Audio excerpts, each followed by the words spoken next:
नमस्कार, किस्से कहानियां में एक बार फिर आपका स्वागत है। प्रस्तुत है जयशंकर प्रसाद के कहानी संग्रह आकाशदीप से ली हुई एक कहानी जिसका नाम है भिखारिन।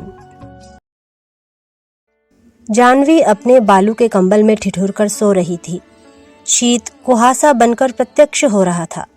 2-4 लाल धाराएं प्राची के क्षितिज में बहना चाहती थी। धार्मिक लोग स्नान करने के लिए आने लगे थे।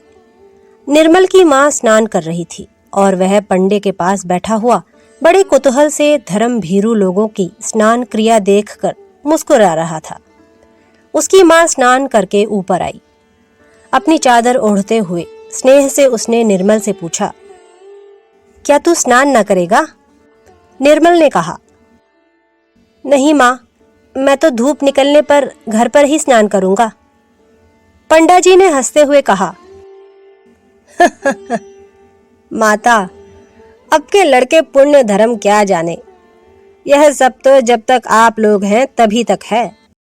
निर्मल का मुंह लाल हो गया, फिर भी वह चुप रहा। उसकी मां संकल्प लेकर कुछ दान करने लगी। सहसा जैसे उजाला हो गया। एक धवल दांतों की श्रेणी अपना भोलापन बिखेर गई। कुछ हमको दे दो रानी मां। निर्मल ने देखा, एक 14 बरस की भिखारिन भीख मांग रही है। पंडा जी झल्लाए। बीच ही में संकल्प अधूरा छोड़कर बोले, चल हट। निर्मल ने कहा, मां, कुछ इसे भी दे दो। माता ने उधर देखा भी नहीं, परंतु निर्मल ने उस जीर्ण मलिन वसन में एक दरिद्र हृदय की हंसी को रोते हुए देखा। उस बालिका की आंखों में एक अधूरी कहानी थी। रूखी लटों में सादी उलझन थी और बरौनियों के अग्रभाग में संकल्प के जलबिंदु लटक रहे थे। करुणा का दान जैसे होने ही वाला था। धर्मपरायण निर्मल की मां स्नान करके निर्मल के साथ चली। भिखारिन को अभी आशा थी, वह भी उन लोगों के साथ चली। निर्मल एक भावुक युवक था। उसने पूछा, तुम भीख क्यों मांगती हो? भिखारिन की पोटली के चावल फटे कपड़े के छिद्र से गिर रहे थे। उन्हें संभालते हुए उसने कहा, बाबूजी, पेट के लिए। निर्मल ने कहा, नौकरी क्यों नहीं करती? मां, इसे अपने यहां रख क्यों नहीं लेती हो? धनिया तो प्रायः आती भी नहीं। माता ने गंभीरता से कहा, रख लो। कौन जाती है, कैसी है, जाना ना सुना, बस रख लो।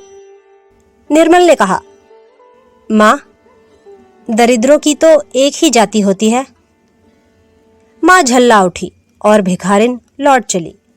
निर्मल ने देखा जैसे उमड़ी हुई मेघमाला बिना बरसे हुए लौट गई। उसका जी कचोट उठा। विवश था, माता के साथ चला गया। सुनेरी निर्धन के धन राम सुनेरी।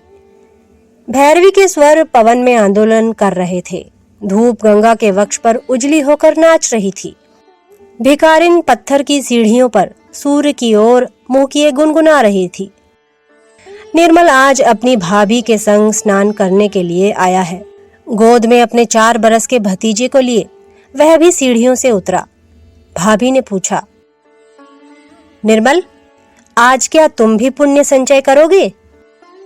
क्यों भाभी? जब तुम इस छोटे से बच्चे को इस सर्दी में नहला देना धर्म समझती हो, तो मैं ही क्यों वंचित रह जाऊं? सहसा निर्मल चौंक उठा। उसने देखा बगल में वही भिखारिन बैठी गुनगुना रही है। निर्मल को देखते ही उसने कहा, बाबूजी, तुम्हारा बच्चा फले फूले, बहू का सुहाग बना रहे, आज तो मुझे कुछ मिले। निर्मल अप्रतिभ हो गया। उसकी भाभी हंसती हुई बोली, धुर पगली। भिखारिन सहम गई। उसके दांतों का भोलापन गंभीरता के पर्दे में छिप गया। वह चुप हो गई। निर्मल ने स्नान किया। सब ऊपर चलने के लिए प्रस्तुत थे। सहसा बादल हट गए। उन्हीं अमल धवल दांतों की श्रेणी ने फिर याचना की, बाबूजी, कुछ मिलेगा? अरे, अभी बाबूजी का ब्याह नहीं हुआ। जब होगा तब तुझे न्योता देकर बुलावेंगे। तब तक संतोष करके बैठी रह। भाभी ने हंसकर कहा, तुम लोग बड़ी निष्ठुर हो भाभी। उस दिन माँ से कहा कि इसे नौकर रख लो, तो वह इसकी जाति पूछने लगी, और आज तुम भी हंसी ही कर रही हो। निर्मल की बात काटते हुए भिखारिन ने कहा, बहू जी, तुम्हें देखकर मैं तो यही जानती हूँ कि ब्याह हो गया है। मुझे कुछ ना देने के लिए बहाना कर रही हो। मर पगली, बड़ी ढीठ है, भाभी ने कहा। भाभी, उस पर क्रोध न करो। वह क्या जाने, उसकी दृष्टि में सब अमीर और सुखी लोग विवाहित हैं। जाने दो, घर चलें? अच्छा चलो, आज माँ से कहकर इसे तुम्हारे लिए टहलनी रखवा दूंगी, कहकर भाभी हंस पड़ी। युवक हृदय उत्तेजित हो उठा, बोला, यह क्या भाभी, मैं तो इससे ब्याह करने के लिए भी प्रस्तुत हो जाऊंगा। तुम व्यंग क्यों कर रही हो? भाभी अप्रतिभ हो गई, परंतु भिखारिन अपने स्वाभाविक भोलेपन से बोली, 2 दिन मांगने पर भी तुम लोगों से 1 पैसा तो देते नहीं बना, फिर क्यों गाली देते हो बाबू? ब्याह करके निभाना तो बड़ी दूर की बात है। भिखारिन भारी मुंह किए लौट चली। बालक रामू अपनी चालाकी में लगा था।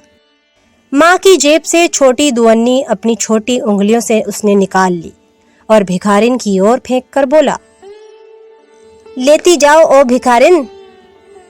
निर्मल और भाभी को रामू की इस दया पर कुछ प्रसन्नता हुई, पर वे प्रकट न कर सके, क्योंकि भिखारिन ऊपर की सीढ़ियों पर चढ़ती हुई गुनगुनाती चली जा रही थी, सुनेरी निर्धन के धन राम। तो ये थी जयशंकर प्रसाद की कहानी संग्रह आकाशदीप से ली हुई एक कहानी, जिसका शीर्षक है भिखारिन। अगली बार फिर एक नई कहानी के साथ आपसे मुलाकात होगी। तब तक के लिए नमस्कार।